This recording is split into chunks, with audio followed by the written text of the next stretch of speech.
Bonjour à tous, sur Survo94 pour forhexagone.com, une petite vidéo explicative comment employer les Wolfwave de chez BPS, ou plutôt en son nom français, les vagues de loup. Donc en fait, les vagues de loup, les Wolfwave, si vous préférez, prennent des distances entre certains points.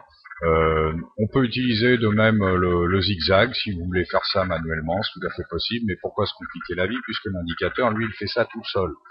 Donc, entre le point 1 et 2, 3 et 4, on va tracer une diagonale, vous voyez une diagonale pointillée ici, entre les points 1 et 4. Et il est dit que suivant l'indicateur des vagues de loup, si nous passons au-dessus de cette diagonale en pointillé, c'est-à-dire celle qui est tracée entre les points 1 et 4, nous sommes donc haussiers, et si nous passons en dessous, nous sommes donc baissiers.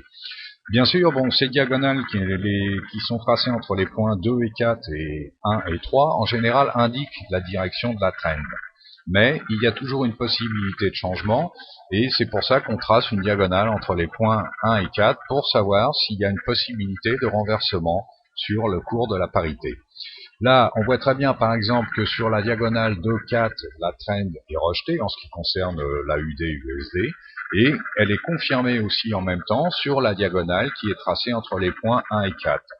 On voit même que sur la diagonale 1-3, sur la droite qui est tracée, on passe en dessous, ce qui explique et exprime une survente, un état de survente qui est clairement défini et confirmé par votre indicateur ici, le RSI, qui est bien passé dans le rouge. On voit très bien aussi la trend wave ici qui reste dans le rouge. Bon, le reste, effectivement, sont des indicateurs de tendance qui, eux, sont confirmés. Vous voyez que c'est rouge. On a un CCI ici, filter, qui est dans le rouge complet, et la courbe du CCI aussi qui est dans le rouge. Donc là, tout est confirmé. Un W%, pareil, qui cartonne dans les bas-fonds.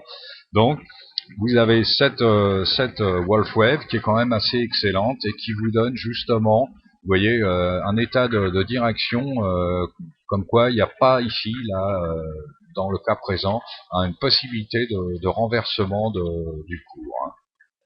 Et là, on vient de remonter, parce que j'ai mis justement à cet effet le 1, 2, 3 pattern, qui aurait pu effectivement donner une possibilité de rehausse, mais vous voyez qu'on n'a même pas atteint la diagonale qui est tracée entre les points 2, 4, donc ce qui reviendrait à dire que la parité AUD-USD, pour l'instant, est toujours sur une voie baissière, qui est confirmée. Où on aurait un moment d'hésitation, si vous préférez, c'est dans le cas où on aurait franchi cette diagonale qu'on serait passé au-dessus, c'est-à-dire bon sur le point de 161.8, qui lui correspond à peu près, si vous préférez, au 31.8 du Fibo Killer ici, qui se situe à 1,0127. Et ces 31,8% là correspondent de cette descente de ce point-là à celui-ci, et non pas de celui-là à celui-là, ce qui explique effectivement les 31,8 ici et les 161,8 ici, puisque les 161,8 ici, eux, correspondent à cette descente. Voilà.